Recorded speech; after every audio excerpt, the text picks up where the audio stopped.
Je suis Sensei Host, prêt à briser le bon sens. Voici rapidement les nouvelles de la guerre au Moyen-Orient. L'armée israélienne a attaqué les installations du champ gazier de South Par.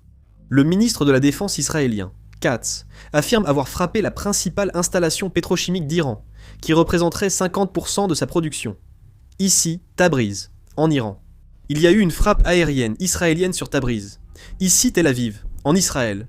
Il y a eu une attaque de missiles par l'armée iranienne. Ici, Tel Aviv, en Israël. Ces images illustrent les effets des bombes à sous-munitions signalées en plusieurs endroits autour de Tel Aviv, dans le centre d'Israël. L'armée iranienne largue à haute altitude des sous-munitions emportées par des missiles balistiques, pour contourner les intercepteurs israéliens, comme David's Sling ou Iron Dome, et mener des attaques massives. Nous sommes au Liban. L'armée israélienne est en train de dévaster littéralement la région de Beyrouth au Liban. Elles détruisent tous les bâtiments. Le corps des gardiens de la révolution islamique d'Iran affirme que la 98e attaque de Promesse Véritable 4 a visé les infrastructures de commandement, d'opération, de logistique et militaro-industrielle des forces américaines et israéliennes. Nous sommes au Koweït, où l'armée iranienne a mené une attaque. Une attaque massive est en cours contre le Koweït. Elle est si intense qu'on peut l'entendre même dans la zone frontalière voisine de l'Irak. Cette vidéo a été prise en Irak. De plus, il y a eu un raid aérien de l'armée iranienne. Il semble que la base militaire américaine ait été visée. L'armée israélienne a annoncé lundi avoir tué un commandant du corps des gardiens de la Révolution, membre de la force Al-Quds. Une frappe aérienne a aussi tué un homme politique anti-Hezbollah, au Liban. Thierry Mouawad, cadre du parti chrétien Force libanaise, opposé au groupe Hezbollah, ainsi que son épouse Flavia Mouawad, ont été tués.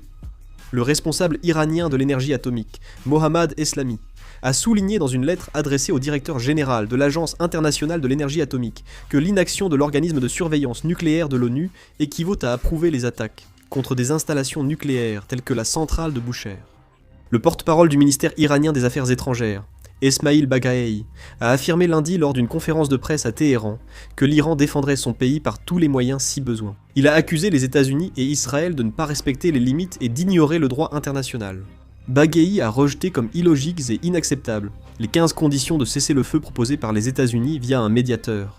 La Corée du Sud a annoncé qu'elle enverrait 5 navires, battant pavillon sud-coréen, au port de Yanbu, sur la côte de la mer Rouge, en Arabie Saoudite, afin de soutenir la mise en place de routes alternatives d'approvisionnement en pétrole et d'éviter toute perturbation de l'approvisionnement pétrolier liée à la situation dans le détroit d'Ormuz. L'agence nucléaire de l'ONU a confirmé lundi que de récentes frappes aériennes ont eu lieu près de la centrale nucléaire de Bushehr en Iran, dont une à 75 mètres de la clôture.